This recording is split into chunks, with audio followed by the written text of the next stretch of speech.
Paget Henry. He's a professor of sociology and Africana studies at Brown University. Among many of his accomplishments is the publication of a prominent, phenomenally prominent book called Caliban's Reason, that many consider to be the textbook, a biblical textbook for the Caribbean world. Among other things, he's also a founder and an active participant in the Caribbean Philosophical Association, which he co-founded with Professor Lewis Gordon, who was previously a professor at Brown University. And following him is Neil Roberts, an emerging, literally brilliant political theorist in the country, trained, as a matter of fact, by, among others, Paget Henry himself. And then Neil Roberts struck on his own, and he is now ascending beyond Neil Roberts and me, and emerging as one of our most promising political theorists in the country. I could say considerably more, but I need to discipline myself and curtail the introduction at this moment. And so let me go to the heart of the matter, namely these uprisings. As you know, these uprisings are truly phenomenal in more than one sense. Although lynchings and the careless murderings of Blacks have been taking place since the founding of this particular nation about 400 years ago, it is one particular public lynching of a Black person, a Black body, George Floyd, which followed the murders of 3-4 Blacks prior to that, 2 of whom, in fact, died in a single weekend. But this particular death produced what I consider to be the cause of a global discontent that refuses to vanish from the streets of the US, and also numerous streets and avenues in the global South and parts of the global North. So my first question to my guests is going to be, why did this particular public lynching of George Floyd produce this remarkable phenomena, which has become a catalyst for what Paget Henry is prepared to call an insurrection, in contrast to either a pre-revolution or a revolution. So let me go to Professor Paget Henry to take on this question. Incidentally, among many other things, Caliban's Reason has some remarkable chapters on insurrections. Okay. Well, you know, I think that we can draw a parallel between George Floyd and Rosa Parks. That, you know, many people had been thrown off buses, you know, in Montgomery, and arrested in many instances. But yet it did not lead to this triggering of an insurrection that would last for a very long time and have profound impact on American society. So for me to understand these moments, I make the assumption, because we really don't know for sure, but we can make reasonable assumptions, that the history of hurts, the history of discrimination, the history of Blacks being thrown off buses when there were seats in the white sections of buses, these things build up. And we can never predict when and where they will hit that breaking point. But to me, these hurts are like fuses that are connected, you know, to charges, and the connections are being made subterranean in a subterranean fashion. And there is going to be that moment when that spark hits and the fuses are lit. That all of these hurts, these neglects, these insults are going to just burst to the surface. And we get what we see in the streets of America. We saw it with Rosa Parks, right?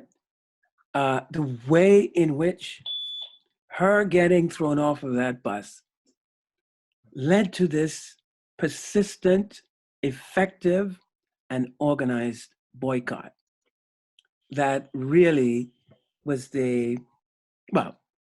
one of the major factors leading to the start of the civil rights movement.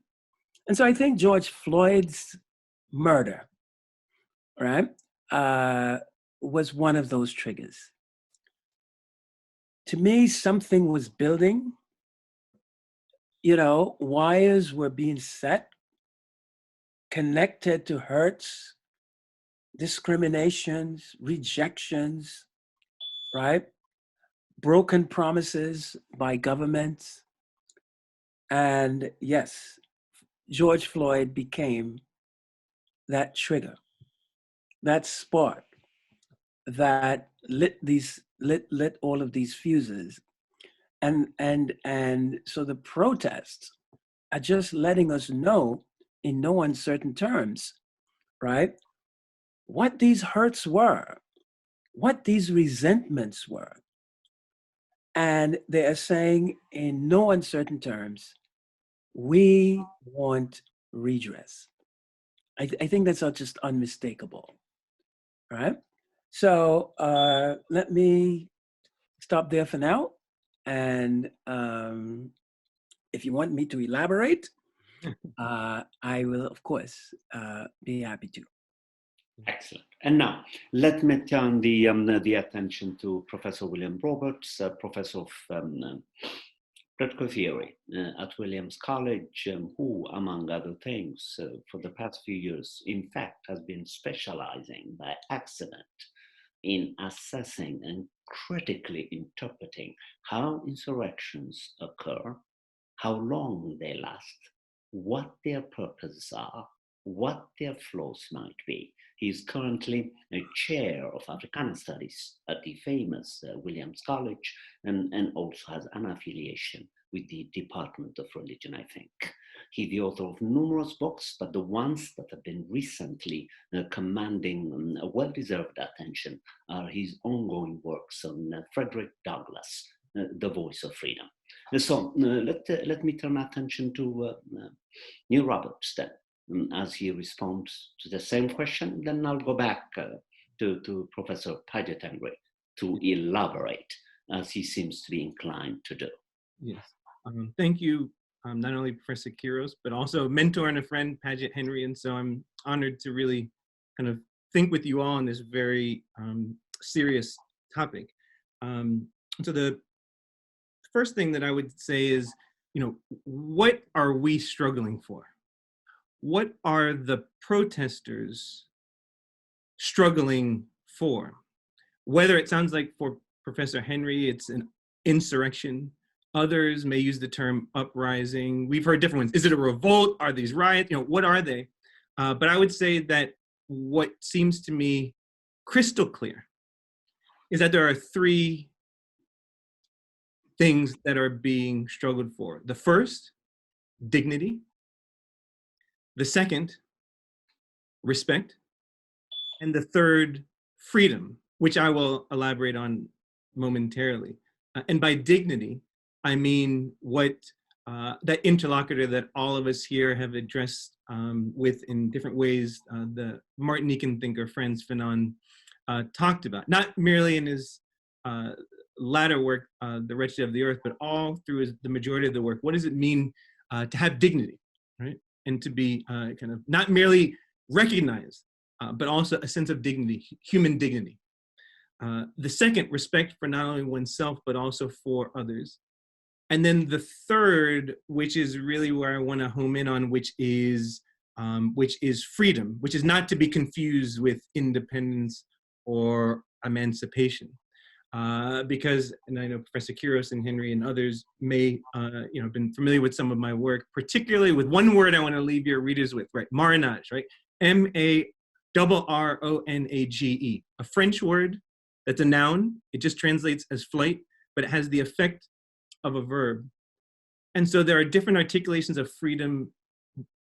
One camp, negative articulations, such as notions of freedom as non-interference and non-domination, which is about what type of world do we not want subjugating us, right? And then positive conceptions of freedom that think about autonomy or self-mastery or plurality. But oftentimes these are understood as two completely different projects. But what we're seeing with these uprisings is the philosophy of marronage at work, which fundamentally suggests that not only whatever freedom and unfreedom are, that they're not static, they're not fixed throughout time. There are these peaks and troughs. W.E.B. Du Bois points this out in Black Reconstruction in America in 1935, that ultimately so-called rise and fall of Reconstruction pushes against this idea that we're ever in some fixed state. But going back to this idea of dignity, kind of respect and freedom, what we are seeing with regards to and I'm with Paget Henry on this, there is something about particularly the video of Ahmaud Arbery that what arguably is some say a modern day lynching. I would just say a lynching. I don't want to put modern day, a lynching that occurred and that was caught. And it was a tipping point because for me, at least in the US context, the closest moment that I thought was really a tipping point was the execution of Michael Brown in Ferguson. But we have not seen the scale of protests, the scale of uprisings, the scale of, to use Paget's terms, insurrection that we're seeing now. So I would make an argument, and I'll kind of end in terms of closing or opening remarks, but I can elaborate. I think what's going on is what I'll call global marronage. We're actually seeing not only the struggle for freedom manifesting themselves in Minneapolis, right, in New York, in Williamstown, where I live, small. This is not a suburb. For those who've been to Williamstown, U.S., this is a rural Americana, right? Towns who have had protests in this town, majority white, right? Space. I think that's also something that's very important to point out with regards to Minneapolis, is in terms of who are the protesters, who's actually coming out, who, if we think of the two viruses, the virus of the coronavirus, right, the COVID-19, and the virus of racism, who are actually going out in the streets from a public health standpoint, willing to risk their lives.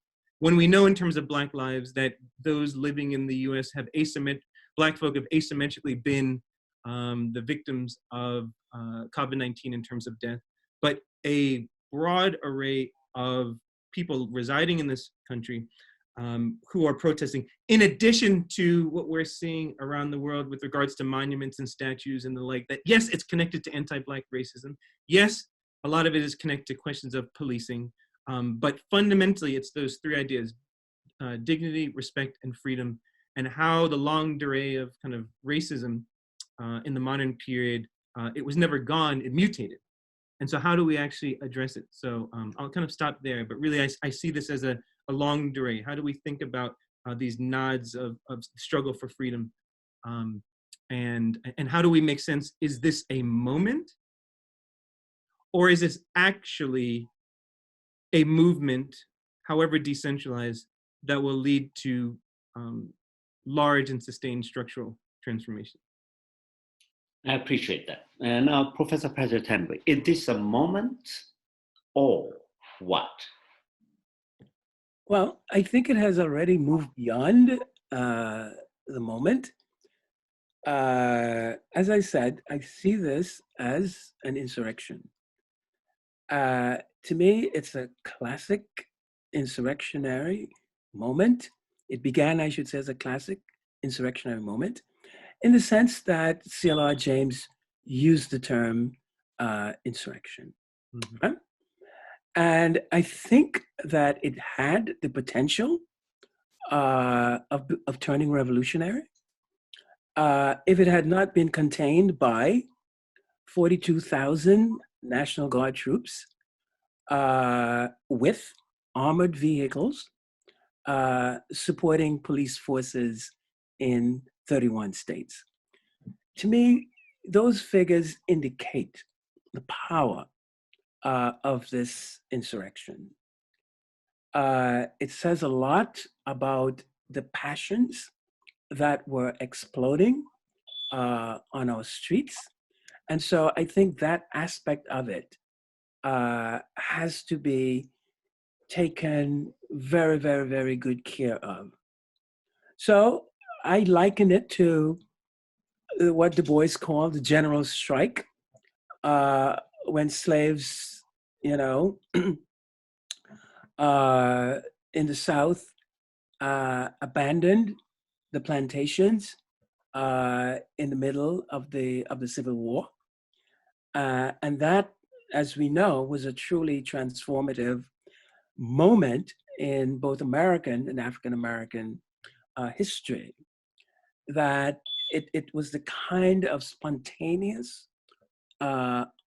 movement at the level of the masses that was so powerful about it. It's similar to what Rosa Luxemburg would call a general strike, right? So I think we need to use some of these categories to grasp the significance of what unfolded here and what is still unfolding. These uprisings made me think of the uprisings in Paris, the Yellow Vests uprisings in Paris earlier this year, and also of the uprisings in Martinique and Guadeloupe in 2009, because these uprisings in the Caribbean helped to trigger, inspire, and provided lots of the tactics that were used by the Yellow Vest movement in Paris, right? And so I think it's good to put the current uprising in this broader perspective, because I think that there were some economic and anti-capitalist elements in this movement that I think we can also observe in the uprisings in Paris, uprisings in Martinique and Guadeloupe. So maybe there are some interconnections here that we need to take note of. However, to me, the distinct content of this particular uprising, this particular moment, all right, and the oppression that triggered it, and even in some ways anticipated it, right? I think this content was best captured and anticipated by Michelle Alexander in her 2010, I think, book, The New Jim Crow. And in this work, I think she lays out in detail that process that I sort of metaphorically represented as a fuse that was connected to a variety of pieces of dynamite, right? And to me, this is what this book does. She predicted this uprising, calling it the fire this time, right? A clear sampling of James Baldwin, right? And so because of the way in which she linked transformations in American capitalism to mass incarceration, the prison system, the system of justice, criminal justice as a whole, and saw this as the likely breaking point of the whole neoliberal project. I think that's why this book, this moment, I should say, belongs to her. I think she and what's in her book resonates very, very strongly with what we are seeing on the streets. The demands, the issues, right? They are really laid out with the various connections between them in what we are seeing emerging on the streets. So she links it to unfinished projects of the civil rights movement, and she links the civil rights movement to unfinished projects from the Civil War, that is, from Reconstruction. And so she is one of the people who have argued that we look at the civil rights movement as a second Reconstruction, that the challenge of the civil rights movement was that of completing the uncompleted projects of Reconstruction. And so when I look at the movement, right, I see it as possibly being a third Reconstruction. An attempt once more, this time, to address the problems that were left unaddressed by the civil rights movement. And we can get into what some of these unfinished projects were, why they are now resurfacing with this intensity, calling so passionately and in some cases violently for redress, you know, and and so that's why, just in terms of a broad framework, I see this as a call for a third attempt at reconstructing, American society in regard to issues of race and racial inequality. So that's why I say this is an insurrection. And it is an insurrection that's fairly broad in scope. As you can see, it has attracted thousands, hundreds of thousands. It's gone global, right? But at the core of it are issues left over from the American Civil War. And I think the tearing down of statues and all of that is there. It's on the streets, visible before our eyes. But at the same time, these things are all laid out in Michelle Alexander's book. It's almost as though she wrote the play and the folks on the street are now performing it, So I think that's a good guide to the content of this uprising, the kinds of issues that are calling for redress. And so for me, that has been a very important text to reread as I watch this tremendous event, this amazing event unfold. Professor Neil Roberts, how would you like to participate as a political theorist and give us insights to complete this incomplete project of African modernity? Yes.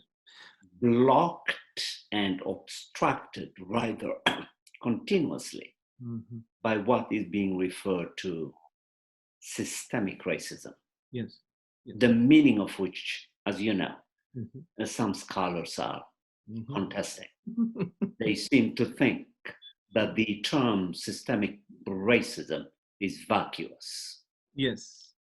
I would, first, there's so much that kind of Paget Henry just said, so I'm going to answer your question while in some part responding to his, because I think that, you know, Michelle Alexander's The New Jim Crow, and I would agree, it's such a powerful text. Oftentimes it's been addressed specifically with the issue of mass incarceration. But I think what we just heard is this case that Paget Henry is making, that there's relatedly in this book so much about, you know, was either the promise of the Reconstruction, you know, what Du Bois said in Black Reconstruction, he called it a, I always love that phrase, a splendid failure. He said when people want to talk about, in some sense, speaking of prophesying, he prophesied the whole literature on the lost cause, the idea that, that the whole kind of revisionist view, the Dunning School of historiography that somehow rewrote the nature of what happened during not only the Civil War, but in Reconstruction. But Du Bois said it was a splendid failure, but that didn't mean it was done. Going back to Marinage, it's not done. So to, and Professor Kiros, to your point about structural racism and those who wish to then, if I understood the query, want to focus on the I, the individual subject, the kind of the modern liberal subject who is self-determining, almost kind of quasi-libertarian, you know? Precisely. I'm going to be political there. We are our own actors, and therefore to talk about anything, including, let's say, racism, to talk about structure, social structure, is to talk about a collectivity that I'm not a part.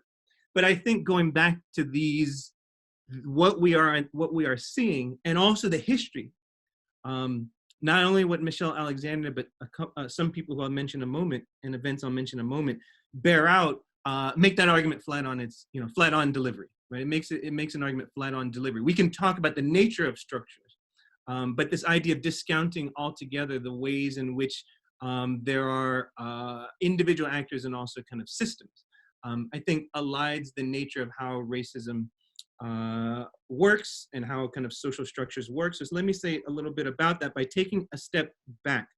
One of the things I particularly love about the name Jim Crow, but also something that I would invite us to think with and beyond is, you know, it's very much focused in the U.S. context. So it gives us a lot, particularly to understand about the U.S. But one thing that Paget Henry mentioned, which I really resonated while hearing it, was what do we learn about tactics? What do we actually learn about tactics, and how may tactics then be manifest in subsequent insurrections, uprisings, revolts, however they may have played themselves out and when they came into being. So one of the periods and one of the modern events that I've spent a lot of time thinking about is the Haitian Revolution of 1791 to 1804, which was, by all accounts, a social and political revolution. But if we just go south a bit, south of Florida, south of the United States, and think of the Circum-Caribbean, there's been recent work, particularly Vincent Brown wrote a wonderful book recently. I'd urge your viewers to look at it, Tacky's Revolt, where he's looking at Jamaica in the period of the 18th century. And so, you know, there's been much more discussion of the Haitian Revolution and its significance for the modern world. But Brown is interested in thinking about, okay, what happened in 18th century Jamaica, which is different than in 1865, the year that the US Civil War was coming to a conclusion. In Jamaican history, the closest to what social scientists would have called potentially a revolution was the Morant Bay Rebellion that was held in 1865. But Brown pushes us almost a century earlier, and he says there was this period in colonial Jamaica in which there was this, what he's classifying as a revolt, that first of all, he's pushing against this idea that this revolt occurred in one specific locale on the colony of Jamaica first. But secondly, he's saying this revolt that actually percolated. I think it's tantamount to what we're seeing even in the US context. Let's bracket what's going on in the world reverberations. But Minnesota, and then going into all these different these towns and suburbs and cities. Brown is saying in 18th century Jamaica, there was a similar phenomenon, that there was something that was the spark, you follow? There was something that was the spark, and it had a certain set of tactics trying to argue against colonial rule, the colonial state, the racial state, against the plantocracy, that then reverberated all around the island. And it did not ultimately lead to a revolution, but there was roughly a year and a half period where tactics during that colonial state of slaves rising up against the planter class emerged that had not emerged, according to Brown, within the island of Jamaica, that arguably then the memories of those tactics would then be inherited with other uprisings and revolts such as the Morant Bay Rebellion, which, mind you, didn't lead ultimately to a social and political revolution, but there was this memory. And so what I'm suggesting is that when we're thinking about what Paget Henry was calling, echoing Michelle Alexander and Du Bois, this unfinished, or maybe this third reconstruction, or another moment of reconstruction, and we put that alongside this idea of marronage. I'll use my language, not Vincent Brown's, right? These attempts to struggle to kind of exit kind of unfreedom, what Fanon called the zone of non-being, not just for the individual. So going back to your question of the individual versus the system, right? Not only merely the individual, because for Fanon, there was not only the kind of psychological, but there was also the structural. That's why he says in the first section of Black Skin, White Mask, what does he say? He says, in his critique of Freud, he says, besides phylogeny and ontogeny, there's what? Sociogeny, right? The social diagnostic, the ways in which, for Fanon, each of us does not dream the same way. For Fanon, our lived experiences influence the way that we experience the world at both a conscious and subconscious level. And so ultimately, he has a neologism he calls consciousnessizing the unconscious. He says the first route to a revolutionary movement, or even an uprising or an insurrection, to use Henry, is first activating our sense, our awareness that each of us had the capacity for change on an individual level. But then Fanon's work, Black Skin, White Mask, Racism and Culture, toward the African Revolution posthumously, The Wretched of the Earth, the more recent posthumous collection, Alienation and Freedom, and others, then is thinking about how do we actually think of those individual analyses and map it on to a collective scale, which then circles back to an intuition that Paget said, and then I'll shut up for a moment, which was regards to C.L.R. James's definition of insurrection. One of the texts by James that I really think is one of the most masterful and one of the shortest is a pamphlet that he published called Every Cook Can Govern. Remember? A pamphlet that he published, Every Cook Can Govern. In the wake of the Hungarian Revolution, where James, is reflecting on Hungary, he's reflecting on Detroit and Black workers in Detroit, though it's ostensibly a study of ancient Greek philosophy, right? It's ostensibly a view, and he makes a couple observations. The first is he says you have a lot of thinkers who look back to ancient Greece, and they talk about slavery, but he says they're not concerned about the slaves. He said they might be talking about slavery, but the slaves who are doing the labor, and maybe this gets into Paget Henry's question of the critique of what we now call the neoliberal state and the critique of capitalism, right? This sense in which so many people who have this kind of moorings and imaginations of ancient Greece, and if they even talk about slavery, are not concerned with the slaves. That's number one. The number two, James is saying, is that any cook can govern. Any one of us, whether we think what we're going to make, to use the analogy of food, is five-star cuisine, or we're a novice, that each one of us has the intrinsic capacity to change. And this is why, maybe this is for another show, this is why the language of Afro-pessimism and different genres of pessimism, the book I'm finishing up now, is one that is a profound one, right? Different genres of pessimism make the argument not so much that the world we want to imagine as the free life is going to materialize. They just make an argument in different versions that they have real questions of whether or not that's going to be achieved or sustained. But fundamentally, Afro-pessimism and the resurfacing of Orlando Patterson's concept of the idea of social slavery as the idea of social death cannot actually explain how those in the face of what Jürgen Habermas would call kind of his conception of reason, the theory of communicative action, the 2 volumes, in terms of a question of reason, kind of version of Western reason. Afro-pessimism and different genres of pessimism that are what Hazel Carby calls the cloud over Black studies now, cannot explain Jamaican slaves at different moments. They cannot explain what Du Bois called the splendid failure of Reconstruction. And then Black folks still nonetheless, right, kept trying to fight. They can't explain, on the one hand, the social science indicators of kind of Black life, the wealth, the white wealth, Black wealth gap, all of these other indicators, and yet the creativity. Paget Henry once wrote about C.L.R. James and Rousseau and talked about, and Paget, if I got this wrong, I'm sorry, the kind of creative realism, right? That James had a kind of a notion of creative realism, which is not about rationality. It's about using the creative capacities to think beyond our what is rational. This is why the Ethiopian thinker Zada Yacob has a lot in synergy with James and also some others, is that rationality can only go so far, but a notion of reason that in some sense thinks about creativity beyond that is really the spark that's really underlying what we are seeing. Yeah, I'll stop there, but just that sense of it's really important to think about the historical arc, but also what might be the impetus for the creativity in the face of such brutal anti-Blackness.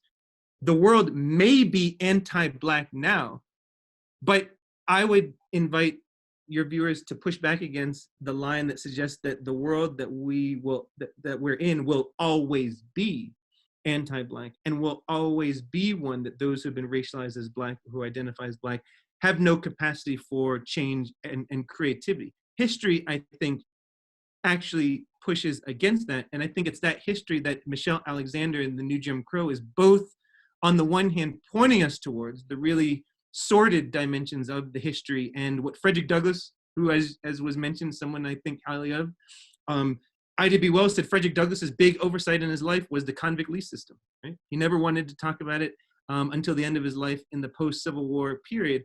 But Michelle Alexander points that out, and yet at the same time, she's pointing out, well, if the mass incarceration in the prison system was something that was invented, then if culture at its root is about creation, then that means that we can imagine another world in which we're not necessarily in the position that we find ourselves in. I think that's what's going on.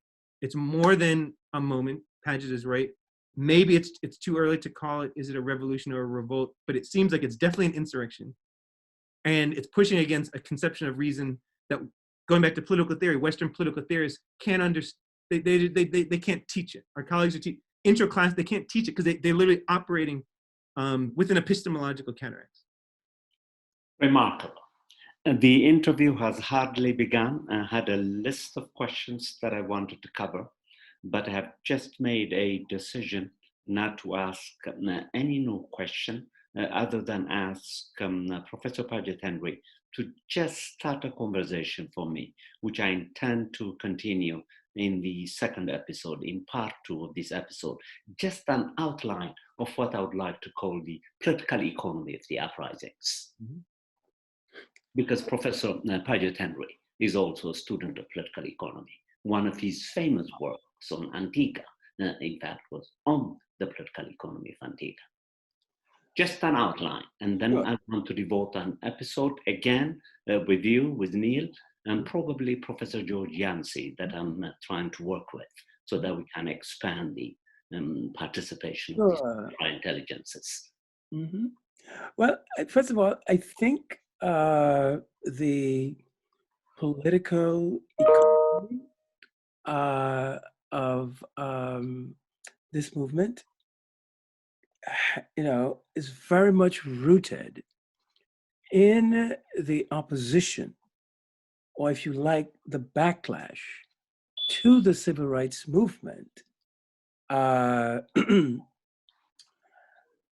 developed almost immediately, that even before the election of Richard Nixon in 1968, the backlash had already begun. The determination of prominent governors, senators, congressmen in the South to retain this toxic form of white supremacy. This toxic white supremacy had the open support of the Republican Party after Nixon got elected. And of course, in that election, he pioneered what came to be known as the Southern Strategy. In 1992, it had the support of the Democratic Party, that the forces had been moving so fast and far to the right.